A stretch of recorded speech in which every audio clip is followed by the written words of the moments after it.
Jimmy Rex with the Jimmy Rex Show, and today we have a special guest. This is Lindsay Hansen-Park.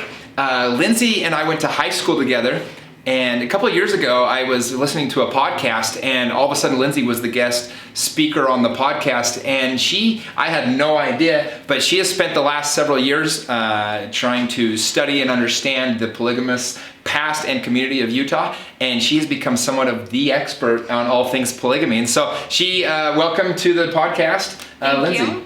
Thank you. It's every little girl's dream to become the expert on polygamy when you grow up. So I think most people are going to be interested in that, right? Like how somebody gets started in that. But let's back up a little bit. You have always lived in Utah. You're from here. Yep. Born and raised in Murray. Are you? I grew up in Murray. Yeah. Where were you born? Taylorsville. So pretty much next door. Same. Yeah. So in high school, we were friends, but we didn't really hang out or whatever. We had a class together. Yeah. It was a good, friendly relationship. But I just remember when I pulled up that podcast, and you were so articulate, and it was like, wow, this is pretty cool. She's like the expert of all things polygamy. And so tell us a little bit, how did you get into that? And how many, by the way, real quick, how many episodes do you now have on your podcast, and how many downloads do you have a month? So my podcast is called Year of Polygamy. Okay. So the original intention was I was going to spend a year researching polygamy. And now I'm on my third year. Okay. But here's how I justify it. I'm like, if I stay under 364 episodes, one for each day, I'm good. That's actually very smart. Yeah, I like that. Yes, and please stop me if I'm still talking about polygamy after 364 episodes. I'm on episode 134 right now. Wow, okay. So these are 134 in-depth interviews on the story of Mormon plural marriage from the very beginning. So we go all the way back to the origins of the Mormon church, and then, up until now. And your podcast has really taken off. You told me, I think you have 100,000 downloads per month now. Is that correct? Yeah, so it's gotten really popular. So when I first started out, I was already doing one called the Feminist Mormon Housewives Podcast. I was a blogger there. Okay. So it's a bunch of radical Mormon activists, if there's such a thing. Yeah, I think here in Utah, this is mostly a Utah-based podcast for now, and so I think a lot of people are familiar with the whole women at the priesthood and the Feminist Act, ordained women, all that stuff. Yeah, I think it's so funny because here it's so radical to be like, we want to wear pants to church, and then all these other women are locking themselves, and the Catholic feminists are ssetting off bombs, smoke bombs. Oh, wow. And we're like, we would like to wear pants, please. Can we do that? So did you get a lot of backlash from that podcast? Oh my goodness, when we did that, that was probably the worst criticism I've ever gotten in my life. That's when we got death threats and people, other Mormons saying the meanest stuff to us. Wow. And we're like, we just want to be able to pray in conference, and so then, women now can pray in conference. Yeah, a lot of changes happen. But yeah, no, that's what I cut my teeth on, was that crazy stuff. So is that what kind of gave you a taste for wanting to dig more into the polygamy side, or what got you into the polygamy itself? It really bothered me that, first of all, I didn't know that Joseph Smith was a polygamist. I grew up here in Utah. I knew Brigham Young was. Yep. And it was just that quirky thing that Brigham did. And then, and I loved it. And my mom, she dresses up like a pioneer. Okay. And she would dress up as, I left this out in high school. You wouldn't have known this about me. But we dress as pioneers and go to youth conferences and EFY and all these things in the library and tell the history of pioneers. Oh, wow. Okay. So I grew up loving history, and I had my birthday at the Lion House, my 8-year-old birthday party. Yeah. I was Mormon. And when I found out Joseph Smith was a polygamist, I just was so shocked. And I don't know why it bothered me when it didn't bother me with Brigham Young. I think I just didn't know. And it bothered me that I didn't know anything about the women. Sure. I was like, I don't even know how many wives Brigham Young had. I don't even know their names. And is that the future of women in the church, where you do this really hard thing like polygamy, and then nobody hears your name again? So it was almost like an homage to the women that went through that, and kind of get more so a way to share their story. Because I think a lot of the podcasts, from what I've listened to, you do go into depth on a lot of these women, their personal lives. Yeah, that's how it started. So it was that, and I had some polygamy inks. So I hang out with a lot of polygamists now. I should state this for the record. I am not, nor have I ever been a polygamist, nor do I plan to be. Sorry, ladies. But it kind of bothered me when you're an LDS woman, you're taught that polygamy is wicked or weird or gross or something that they used to do but we can't do now. But heaven, we might live it in heaven, and so your mind kind of does this Sure, it's a little bit hard to get your head around. It's hard to get your head around. And when I first got married, I was like, and once I realized like what marriage was, I was like, oh no. Never. I'm not going to be a polygamous wife in heaven or anywhere else. And my husband had made a joke. I was like cooking and I burned something and he was like, that's okay. In the next life, I'll find a wife that can cook or something. And I was like, I'm going to nobody likes to hear burn the house down now. So yeah, I just started researching these women, and there's this scholar, his name's Todd Compton, and he had written a book on the 34, his count is 34 wives of Joseph Smith. There are varying accounts, up to like 52 or something. But most credible historians agree on the number 33 to 35. Okay. So we went with 34. So I used his research, and I thought I'll just make it into a podcast, and we'll talk, we'll like honor these women's stories, and we'll try to make it, if women can hear it, maybe they'll feel better about the practice. And so when you listen to the first episodes, it's a little rough because I didn't know what I was doing. It's okay. I can sympathize with that. You can sympathize. Well, and here's the thing, like the music's kind of embarrassing, and like I just didn't know what I was doing. But I was, I knew enough to like get multiple sources, and it just kind of took off. And then by the time... Did it take off right away, or did you how did you market your podcast to an audience? Like, how did you get it out to people that would be interested? So I already had like a little bit of I was a popular blogger back then, so that was when blogging was big. And so, but we all blogged under pseudonyms because we were like really afraid to say... Like what might happen with the repercussions with the church and things like that. I remember, like this was like 8 or 9 years ago. I was talking about like modesty, like the phrase "modest is hottest." That doesn't make any sense. Like, what does that even mean? And I was the big controversial. That was your controversial content. Like that's how it was though. Like I remember we were talking about like the place for LGBT people in the church, and like even like my most progressive friends were like, "That's a little too far." So it's like we have come so far. But I had an audience there, and so like, my 400 listeners or whatever, like would come and listen to the podcast, and we would talk about other issues too, like feminist issues. Okay. And then the podcast, I think it was just such an easily digestible way to get this information. Yeah, sure. So people started listening, and then the thing is, there's so much polygamy research out there, so much. But like, I was thinking to myself, like, how do you make 130 episodes about? But I mean, you're probably just scratching the surface. I could do it till I die. Really? Like, there's so. Wow. This is the thing.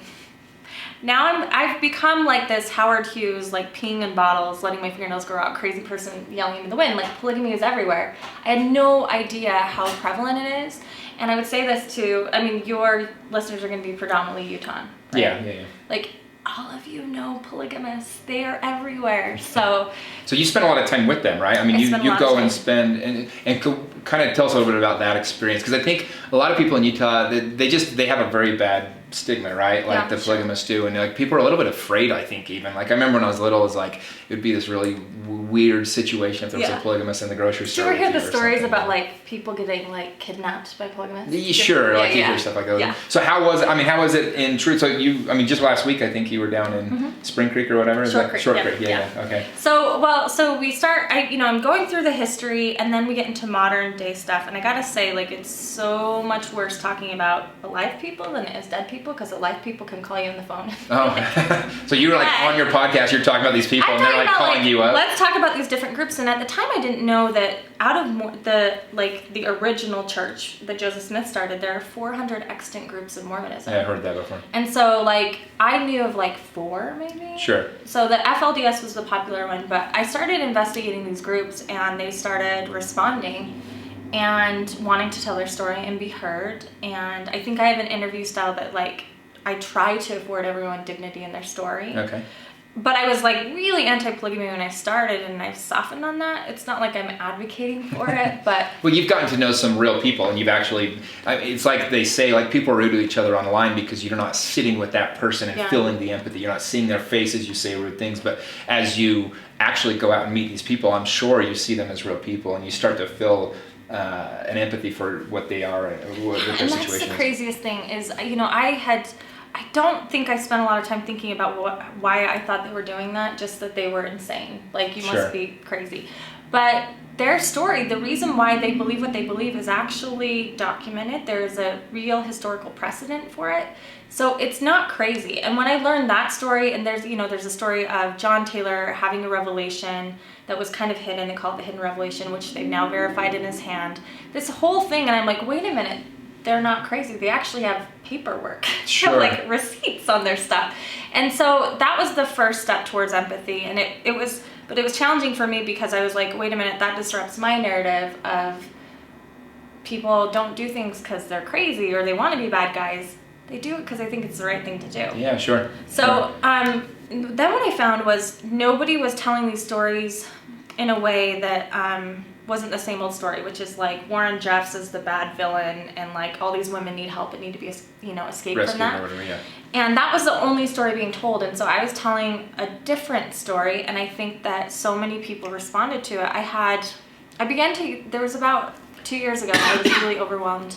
So many messages, emails, phone calls, people showing up at my house. Like, it started to freak me out. People that were pro what you were doing or anti what you were doing? Like, everyone was pro. I think that no one was really against my approach except for one group. But I think that kind of people your just life needed help. bit. Yeah, and I still had that stigma, which were fundamentalists are weird and a little scary. So having that, like, this influx of them and most of them, they just needed help or they wanted to tell their story. I had weird stuff like I was at a conference speaking, and this woman came up with a wig and sunglasses, and I'm telling stories of fundamentalists, like, some of them are dangerous, some of them have blown stuff up, Sure. So there are some scary things out there, but she shows up and she hands me an envelope and she says, I'm not supposed to be here. And then she takes off and I'm like, is there anthrax? Like, when am I going to die? Yeah. And it was a donation. It was like $100 bill, and she just had this letter that said, I can't tell you who I am, but your work has been really valuable to me. That's cool. Yeah, so clearly there was like a need to talk about this. Yeah. And how many polygamists would you say there are in Utah? Because I growing up, I had no idea. Like, what percentage, give me a rough estimate what you would say, because you're involved. So, well, it's hard to. We need like a really good ethnographer to like be integrated in communities to get this. The official claims that the state was making a few years ago was around 35,000. So. Wow. Okay, that's much higher than I would. No, and the reason why these numbers are so hard to come by is because people are not falling all over themselves to claim this identity. Sure. I'll just say this, like, I found out that there was a polygamous family in my ward growing up in Murray. I had no idea. I went to school with this kid, and his grandfather was a prophet of a very prominent group. I had no idea. Yeah, and so it's like that. A lot of them blend in very well. They send their kids to BYU and LDS missions. So people listen to this podcast, a lot of this podcast is geared, I try to just bring on different people that are influential in Utah. Obviously, you're very influential in the the podcasting community and all those things. And so what kind of stuff, though? I think a lot of people that are listening to this are probably surprised to hear those numbers. I know I am. Yeah. And so they're not official. It's just a guess. Sure, but it's much more prevalent than you think. But tell us a little bit about the polygamists that live here now, things that people might want to know to maybe feel that empathy side a little bit more like you do. Okay, so there are many groups that start here. And so the first thing I would say to people to have empathy is they're not crazy. They have a legitimate story that makes sense. Once you hear the story of their authority or how their church started, it actually makes a lot of sense. Theirs to them makes as much sense as yours to you. Basically. Exactly. So, if you're not religious at all, it's all going to be nonsense to you. But to them, it makes sense. And basically the story of fundamentalism is the LDS church brought polygamy here. We came from Nauvoo to practice plural marriage, free from the government.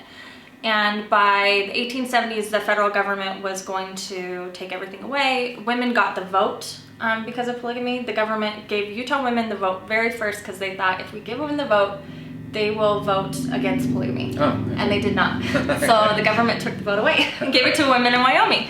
But so it's this long history, and then the church in 1890 ends the practice with the manifesto. But what we don't think about is when they make this announcement, what happens to everybody living it? They're still there's the real lives there. Yeah, and you're told, they were told for almost a century, it's the saving principle of Mormonism. Sure, it's like the key to heaven, basically. Yeah, so when that came out, most people said, okay, it's another one of those things that we tell the government, but we just do our own thing.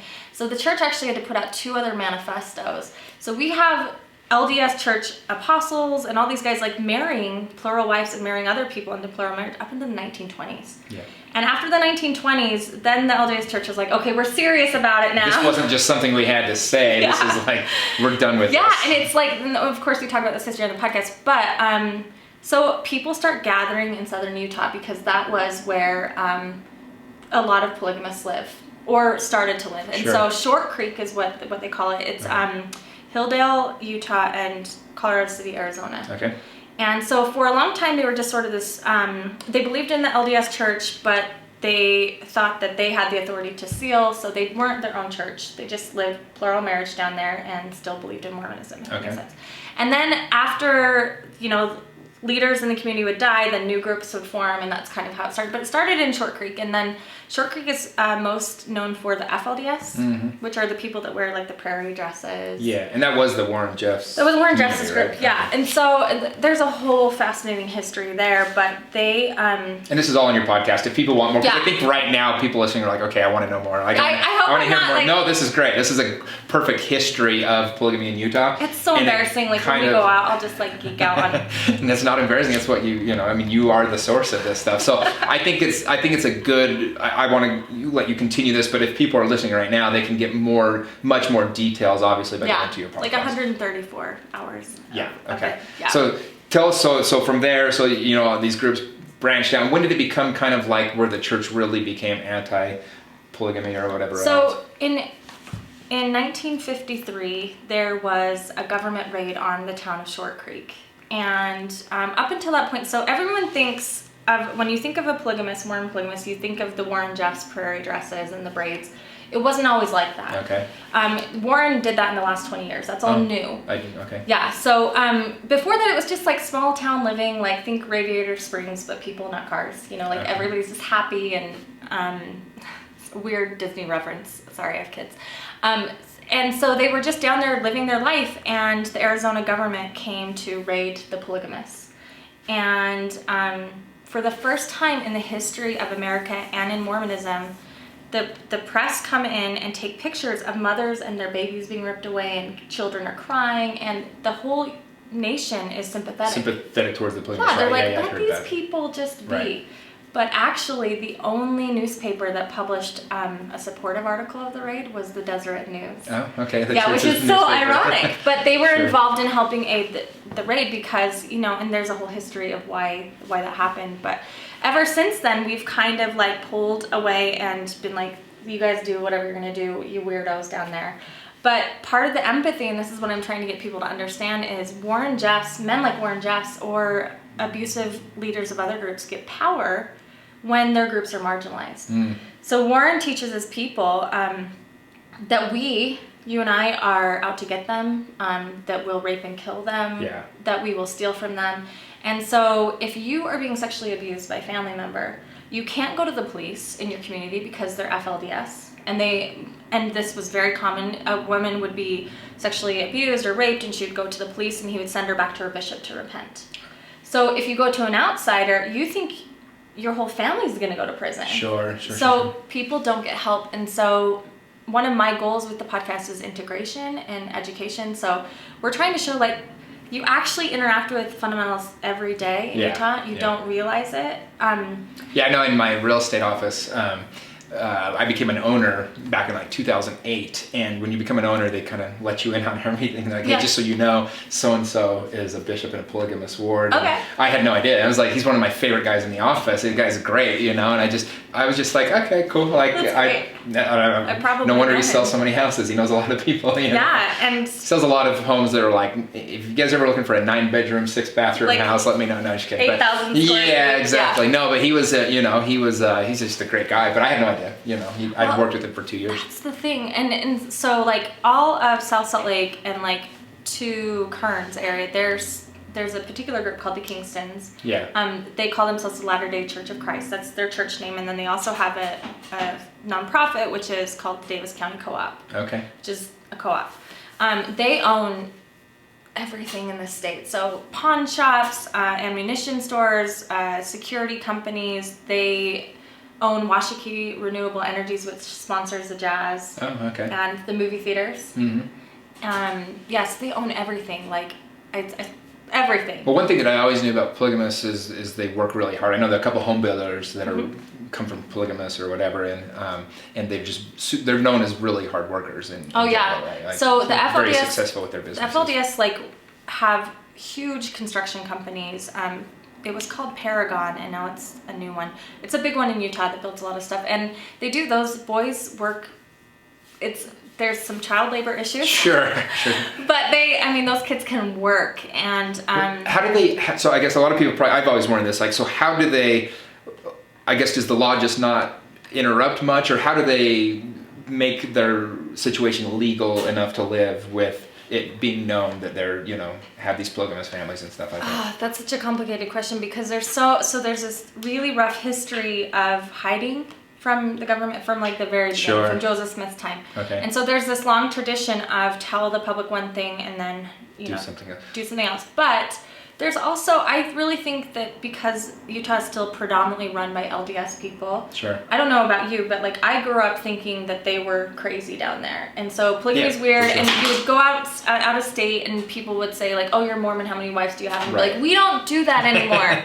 Yes. Yeah. I remember I used to always say like, I literally have never met a polygamist. Like I until my mid-20s, that's what I would basically say. Like I've literally never met a polygamist person. Yeah. And so I think that there's this thing where we want to prove how polygamous we aren't, and so we just don't want it in the news. We want it to go. Warren Jeffs couldn't even get a conviction in Utah. Wow. He had to go to Texas to do it because we just don't want to think about it. We don't want to talk about it.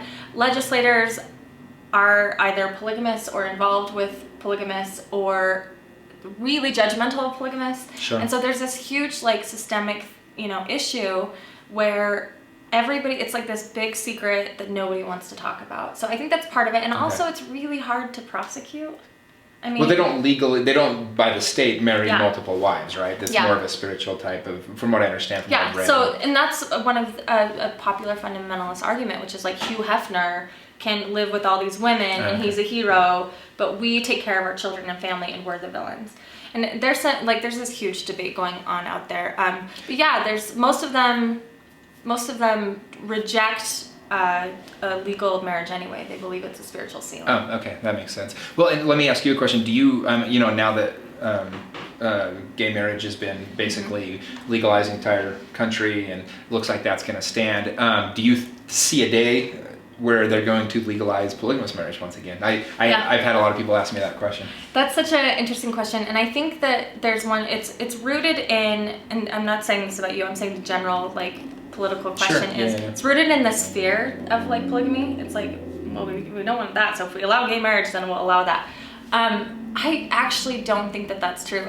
There are reasonable scholars that will disagree with me, but when you think of marriage, let's say you have 6 wives. Mm-hmm. I want you to think about the logistics of having your company insure 6 wives and 36 children on your insurance.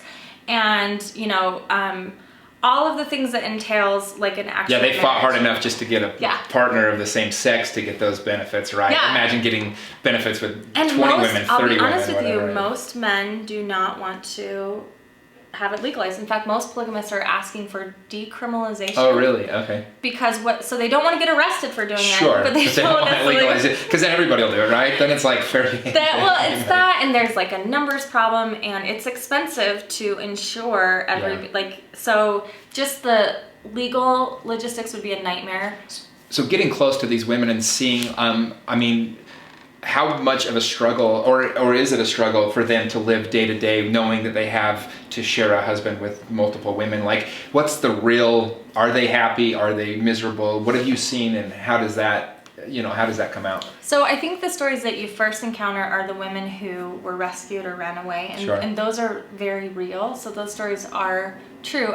Some of these groups, the groups vary. Some of them are rough, you know? Yeah. So those are real, but I've had the opportunity now to meet with what I'd call normal polygamists. And I would say they are just as happy or as unhappy as monogamous women. Sure. It's like if you were to poll 100 polygamous women and 100 regular married women, you'd probably get about the same happiness levels. Because, monogamy solves some problems that polygamy creates, like access to sexual partners. Sure. Polygamy solves some problems that monogamy has in a patriarchal society, like childcare issues. Sure. Like women's education. It's a lot easier for plural wives to get educated and to work, right? Yeah. Because they have built-in childcare a lot of the time. Not across the board. There are, of course, terrible exceptions to that rule. But however, I would say that what women in plural communities deal with that probably monogamous women do not deal with is something that researchers are calling compersion. Okay. So there's an anthropologist, Janet Bennion, she's been on the podcast. She studies poly communities. So polyamory, there's a trend towards polyamory now. And explain to our listeners what that is. So polyamory is, we live in kind of a monogamous society, which means traditionally speaking, a man and a woman get married and live their lives that way. Well, poly communities mean, and I know a lot of polyamorous people now, sure, which is any mixture of that. So it's not one man and like 5 wives. It could be like a married couple and they each have their own, boyfriend or girlfriends. It just depends. Like, I guess the better basically term, non-traditional, non-monogamous is what, that's a good what way they would call. Yeah, so sure. When I first encountered that, I was like, oh, this is like a crazy ex-Mormon thing. Like, it's just, this is what you do when you leave the church. Just going out and having giant parties and it must be free for all, right? Yeah. But it's actually, I know committed couples who, that's like the healthiest thing for their marriage. So Janet Bennion has been studying this, and it was really hard for me, like, to shift all these paradigms. But she talks about compersion, which is the act of practiced empathy. So plural wives have more practiced empathy, measurable practiced empathy than monogamous women, because they've had to practice sharing a sexual partner and sometimes a romantic partner. So I think that is good and also bad, because it was earned through some really hard things. But I will also say, in my day job in Sunstone, I deal with a lot of LDS women who they are haunted by Mormon marriage in general, monogamy and polygamy, and so they feel as cheated on by their husband who's looking at porn, or their husband's having an affair. So I think you can't just say one is better than the other. They each so have you've their kind challenges. of really seen the pluses and minuses of all the different types of issues. It's just complicated. So jump in a little bit, you talked about Sunstone. That's where you work at now. That's where we're here now, is at Sunstone Headquarters. Yeah. Tell us a little bit about what that is, because here in Utah, I never heard about it till about 2 years ago. Yeah. And it's been around forever, I think. Yeah. But tell people who are listening real quick, just a little bit about what this is and why you took the job here doing the work that you do. Okay, so Sunstone has been around for 40 years, like you said. It started out as a magazine. It was kind of like this hip underground magazine for intellectuals to talk about like smart Mormonism. Yeah. And it's seen a lot of different changes over the years. So there was like a decade where it was like super angry at the church. So then it got this reputation of like it was anti-Mormon. And then it kind of swung back, and then it was too Mormon for some of the people who had left. And so I got the job because I was teaching preschool out in Stansbury Park. Oh, yeah. And when I came out in support of gay marriage with my blogging, a lot of the women in my stake were upset and pulled all their kids out. Oh, wow, okay. So it was rough. I think that there was a fear that I remember some woman told me that they were worried I was going to teach them to be gay. Like, I don't know that I can do that, but that's just, you never know what you're doing. I would love to learn. So that was devastating, and Sunstone needed a social media director, and they're like, we need to revitalize this, because the group at Sunstone had been going forever. The purpose of the group is not to, it's an LDS. Yeah. The point is to keep people in the church. Is that correct? It's do Mormonism your own way. Is that the best way I can say it? I mean, I should be honest, there have been times when it was to keep people in the church. It was very LDS focused. Okay. But I think what it is it's a forum where people that like to talk about Mormonism can talk about Mormonism. So people that want to get to know more about polygamy, they can go to your blog. What are some other sources that you would say? I mean, especially somebody that wants to, like, you don't want to dig too much through the weeds. You're very active, because you're still active LDS, is that correct? I'm active in the Mormon movement, so now I hang out with all kinds of different Mormons. So. Okay. And that's the motto of Sunstone is basically... Well, there's two mottos. It's faith, seeking, understanding, but we have a new motto, which is there's more than one way to Mormon. Yeah, I love it. Yeah, so we're asking people, like, however, if you go to church or if you don't, and you still claim an identity to Mormonism, claim it. Like, it doesn't matter if you are in Short Creek or if you drink a beer now and then. Mormons are, more than just a religion. It's a heritage. It's a culture. For sure. Yeah, it's like, I know, I have plenty of friends that have had all sorts of different experiences within the church or whatever, but I do love the idea of many ways to Mormonism, because if you grew up in it, no matter where you go, what direction you go with it, it's going to be a part of you and, part of your heritage, like you said. And the reality is, I mean, I hear thousands of people's stories now and people's secrets. The reality is everybody's doing Mormonism their own way, and then we all go to church and we know how to perform it, that way. Right? We're like white shirts, like we're really great, and then they go home and do their stuff. Sure. And so I think it's just healthier just to say, like, we claim you. For me, how I feel, I deal with so many different Mormons now. I'm like, I claim all of you weirdos, all you misfits. That's what I call myself. I'm a misfit Mormon. Okay. Like, to me, that's where I sort of commune with the divine, is in the fringes and the margins. And so, I have the weirdest, strangest friends, and it's the best thing. I love it. No, I try to surround myself with characters, people that are just a little bit different in what they do. And so for me, I can appreciate that. Yeah. Well, this has been awesome. I think people get a lot out of this. We're going to tag your podcast to this so people can go to it. But for those listening, what is the name of the podcast if they want to subscribe? Year of Polygamy, and you can find it on yearofpolygamy.com. All right, perfect. And then is it on iTunes as well? Yeah, it's on iTunes. Okay, awesome. Well, Lindsay, thank you so much. That was awesome. Okay, thanks.